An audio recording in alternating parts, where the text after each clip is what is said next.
A man worth marrying will see the value in marrying you all on his own. Not to mention the fact that my mom was a married woman 2 different times. Not all rings are bought with love. And somebody finally being coerced into buying you a ring does not mean that they have magically woken up one day and found the value in being with you. This lady's video ever came across y'all's For You page, but she had got on TikTok asking the married people that follow her how they got their partner to see the value in marrying them. She's in a relationship with a man who apparently does not see the value in making her his wife. She wanted to know how or what she could say or do to get him to see the value in them eventually getting married. Hello, this is the Mindset Re-Engineer. I'm here to... It's important not to be nice. Why it's important to be assertive? Because nice girls finish last. And that's a fact. Now, there's a difference between being nice and being kind.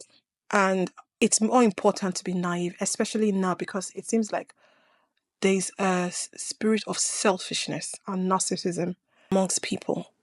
And it's very important for self-preservation to prioritize yourself and your needs. And most importantly, to learn how to love yourself. Because unless you learn how to love yourself, you don't know how to ask people to love you, especially a man. So this lady talks about how her mom loved endlessly and got absolutely nothing in return, even on her deathbed. None of these men that she put her love at the back burner for, that she put the love of her kids at the back burner for, came through for her, which is really sad and pathetic. I've always said that I've never seen being nice as an attribute. I mean, there's nowhere in the Bible that says you should be nice, but you should definitely be kind. Human kindness is very important, but you can be nice, but most importantly, as a woman, you have to be assertive. You can't make a man love you. There's absolutely nothing you can do to make him love you. I'll change the way he feels about you. It's his choice. So let's listen to this story, and I'll have my commentary at the end of the video.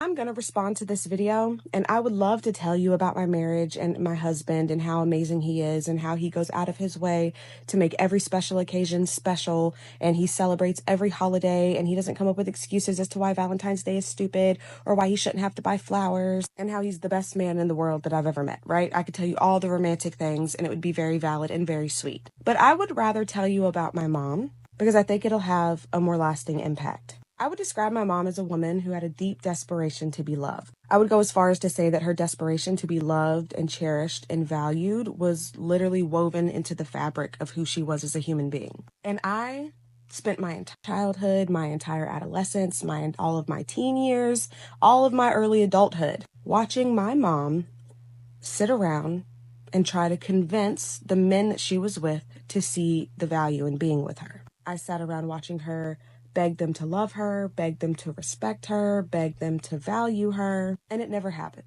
Because you see, there is no issue with having a desire to be loved, but there is an issue with having a desperation to be loved, because nothing good comes out of being desperate. I watched my mom forgive my dad for every single affair he had throughout the course of their marriage. I watched my mom get in relationship with boyfriend after forgive and stay and stay and stay, because my mom always convinced herself that she had more time. So it didn't matter if she spent 15 years trying to convince my dad to love her. It didn't matter if she spent 5 years with this boyfriend or 7 years with this boyfriend trying to convince them to love her, because she always had more time to get it right. And then all of a sudden, my mom woke up one day and was 49 years old with fewer teeth in her mouth than she should have from having boyfriends knock them the out, with headaches that are more severe than they used to be from having her head bashed into walls and her face punched, with relationships with her children that were less than what they should have been, less than what they could have been, relationships with her children that were borderline destroyed by the men that she was desperate to be loved by, and she was dying. She was laying in a hospital bed in the midst of the COVID pandemic, unable to be visited by her family, with her life flashing before her eyes as she was being notified that she was going to have to be placed in a medically induced coma. And you see me, I've always been the hard. I'm the one who will say what nobody else will say. I'm the one who will tell the truth when everybody else is trying to tiptoe around the subject. And that always made my mom so mad. I always believed all my life that my mom thought that that was the worst quality about me, was the fact I couldn't shut up. I'm going to say how I feel. I'm going to tell you what it is, whether you like it or not. I was never agreeable. I've never been passive. And it would cause such tension with my mom's boyfriends and me. And my mom so desperately wanted me to just keep the peace with them. Just let them do and say whatever. And you just put your head down and don't say anything. And me and my mom's boyfriends have fist fought because I'm not going. But I did. I always believed that that was a characteristic of my personality that my mother hated, despised. But when my mom found herself dying in the hospital, I remember she texted me. It was right before the medically induced coma. She was going to be put into a coma, and she sent me a text message. And at that point, I was pregnant with my son, and I had already had my daughter. And I remember she texted me, and she apologized for everything that had ever happened. And she told, I'm sorry. And she told me how sorry she was. And she told me that no matter what happened, for me to make sure that I kept that fiery spirit about me. And she told me that no matter what happened, to make sure that I raised my kids, especially my daughter, to be that exact same way. For me not to sit around and wait on nobody, for me not to sit around and beg nobody. And it was in that moment that I realized that my mom was laying in the hospital all by herself, regretting her life, regretting the decisions that she made, because not one of those men was anywhere to be found when it came down to it, because they didn't value her. Her being a good woman to them didn't get them to see it. Her begging and crying didn't get them to see it. And ultimately, her dying didn't get them to see it either. I remember I hadn't talked to my dad in years, and he called out of nowhere after my mom had died, like months after my mom died. And he was just trying to have conversation as if nothing happened. How you been, girl? How's married life? I heard you having another baby. This man hadn't talked to me in like 7 years at that point. And I'm like, yeah, I'm doing all right. It's just been kind of hard. And he's like, what's been hard? What's the matter? So at that point, I'm just thinking he's out the loop, right? I'm like, well, mama died. That man said, oh yeah, I heard about that. Other than that, how you been? And it was in that moment that I realized that my dad not only didn't value my mother as a wife, or didn't value my mother's feelings. He just didn't value my mom's life. Her begging and crying didn't get them to see it. And ultimately, her dying didn't get them to see it either. I remember I hadn't talked to my dad in years. And he called out of nowhere after my mom had died, like months after my mom died. In general, the man spent over 15 years with her. And her existence in his life was summed up to nothing more than, oh yeah, I heard she died. Besides that, you'll never get a man that does not value you to value you. You might start acting better for a little while if he thinks you're going to leave, but he'll never value you. So what you do is you move on. You cry about it, you scream about it, you eat an entire tub of Bluebell ice cream over it, and you tell yourself you'll never move on, and then you do.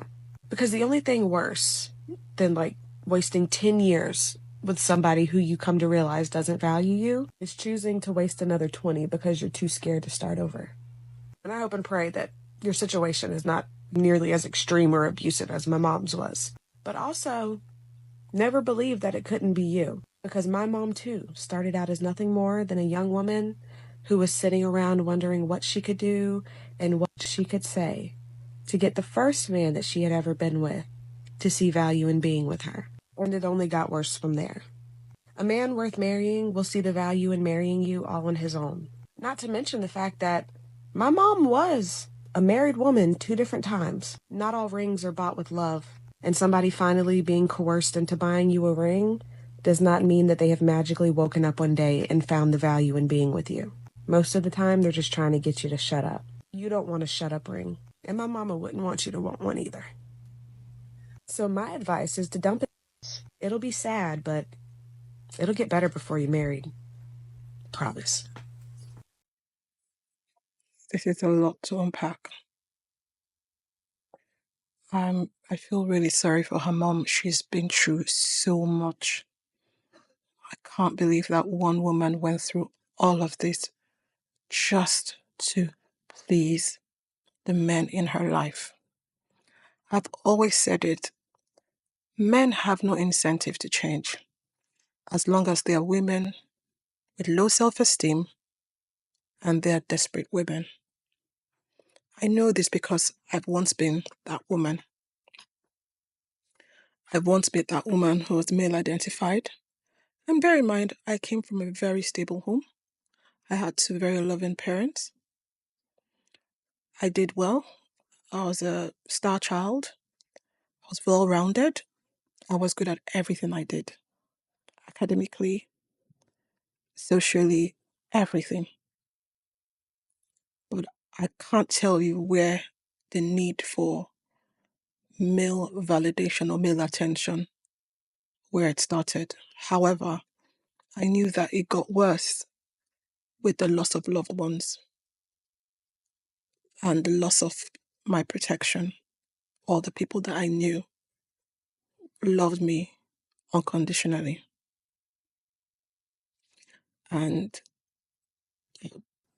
there began my journey of finding or self discovery through the love of men. It's a really terrible place to be. Thankfully, I was able to recover and find myself. And I have made it my life's mission to make sure that my daughter does not feel that need to, or rather, she doesn't need male validation. You can be loving, you can still experience the joy of being in a relationship by loving yourself. And this is just not restricted to male female romantic relationship. This is this also applies to friendships, relationship with your, you know, friends of the same sex, as well as family. Most importantly, family. Our people pleasing capabilities are actually built in childhood and in family, and then we go about looking for it in romantic relationships, replicating those patterns. So it's really important to go through a journey of self discovery, self love, and self acceptance so that you set that standard and have strong boundaries that nobody can cross. I can tell you for free, the moment I came to that journey, my life has never been the same. I stopped um I stopped toxicity stacking or trauma stacking because I set up strong boundaries and I did not allow anyone, absolutely anyone, that includes men, family, friends, and even my child, to cross those strong boundaries and impact my emotions negatively.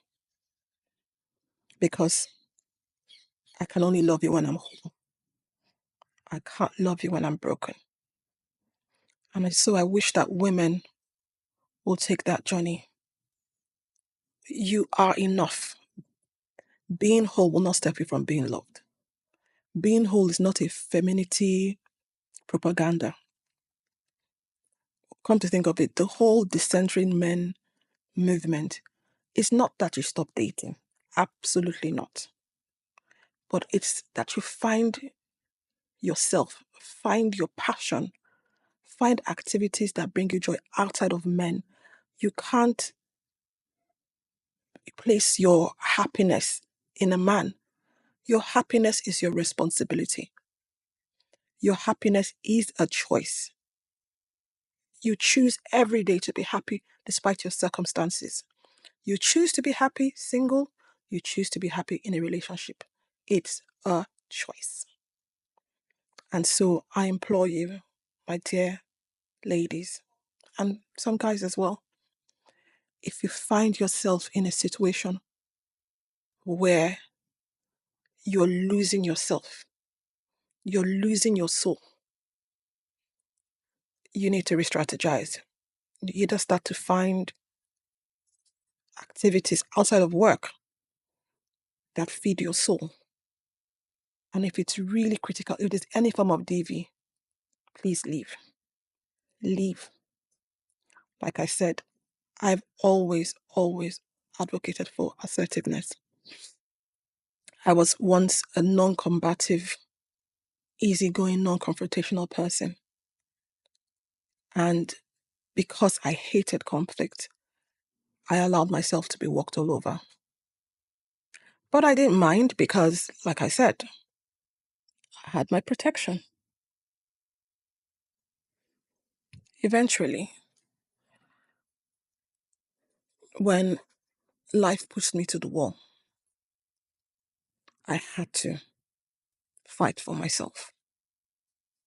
And it was a long journey.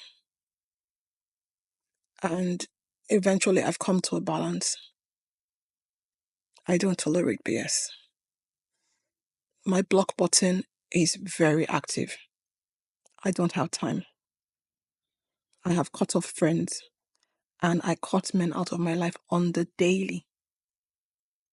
Whether you've been my friend for a hot minute or you're new, especially the new ones. When I'm starting to talk to a guy and I can see that he's into playing games, I instantly block him.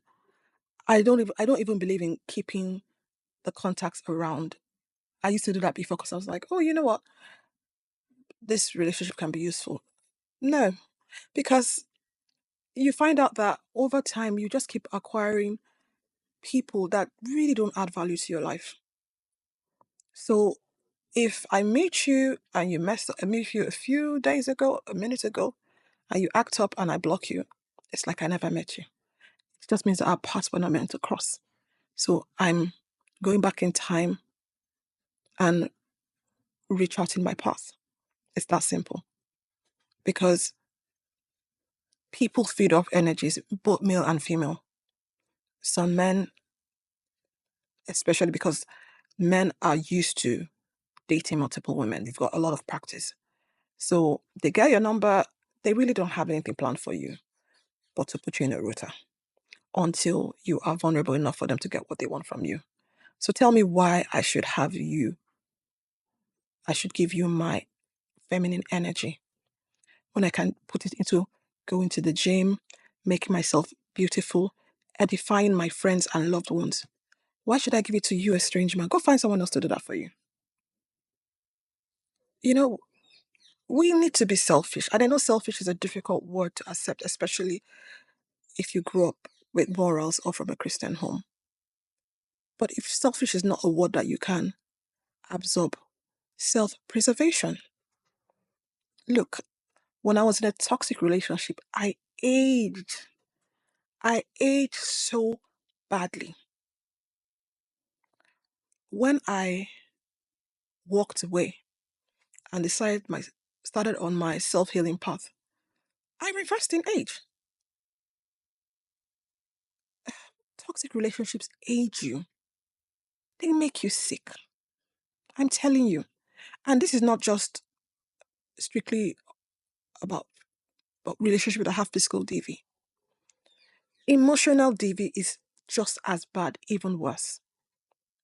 My relationship had both, but I can tell you the emotional DV had a lasting impression and took so much power, strength, therapy, and medication to overcome. That was how broken I was.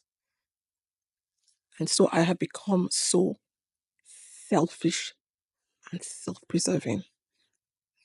I won't tolerate anything because I knew what it took me to get to where I was. And then some silly people can say, oh, you chose wrong, you chose whatever. It doesn't matter. Life can be cruel. Honestly, sometimes you choose what, and especially when you come from love, especially when you're protected, you go to the world with your rose colored glasses, believing that if you show people your kindness, they will reciprocate. But unfortunately, it's not always so. There are loads of broken people who just want to dump their toxicity on you. And it's up to you to choose not to be a dumping ground. Even my child that I love, after God, I love my child the most. Can't become, can't make me her emotional dumping ground. That's how strong my boundaries are. My self-love journey was long and arduous. And, you know, some of my people who knew me and they're like, oh, you think you're all that? And I'm like, yep, I'm all that and a bag of chips. I have no problem hailing myself. I walk into a room and I feel like I'm the baddest bee because I've done the mental work, I've done the physical work. So I walk in like I own the room. I feel when I walk into a room, I don't care if I walk into a room with supermodels who are twice my height. I walk in with main character energy and I feel like the baddest bee. And the interesting thing is, despite all of this, people will try you. Because some people just go around trying people. That's just what they do. So people just go around. When I say people, I'm thinking both male and female.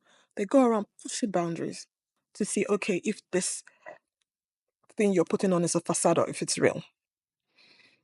So please don't end up like this beautiful woman's mother. I can imagine that her mom was so beautiful, yet so broken. Yet so broken. It's really, I've seen it time and time again. When you give your all to someone without reciprocity, it just shows them that you don't value yourself and they walk all over you. It's never going to change. Like I said earlier, you cannot make a man love you. You can only teach people to love you the way you love yourself. It's that simple. Thank you for spending some time with me. Um, Please avail yourself of the rest of my videos. I'm the Mindset Re-engineer once again, teaching you life lessons from stories around the world, as well as mine.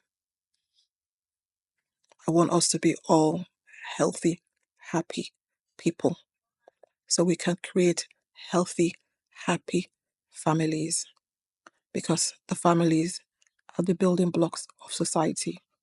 There's a lot of pain around. You go on the internet and you just see lots of pain. We can do better. Well, we have to start with us. Till we meet again, please subscribe if you enjoy my stories and videos. Please click the like button so that the algorithm gods can be good to me. And please share, especially share to someone you know who needs this message. I love you guys. Bye.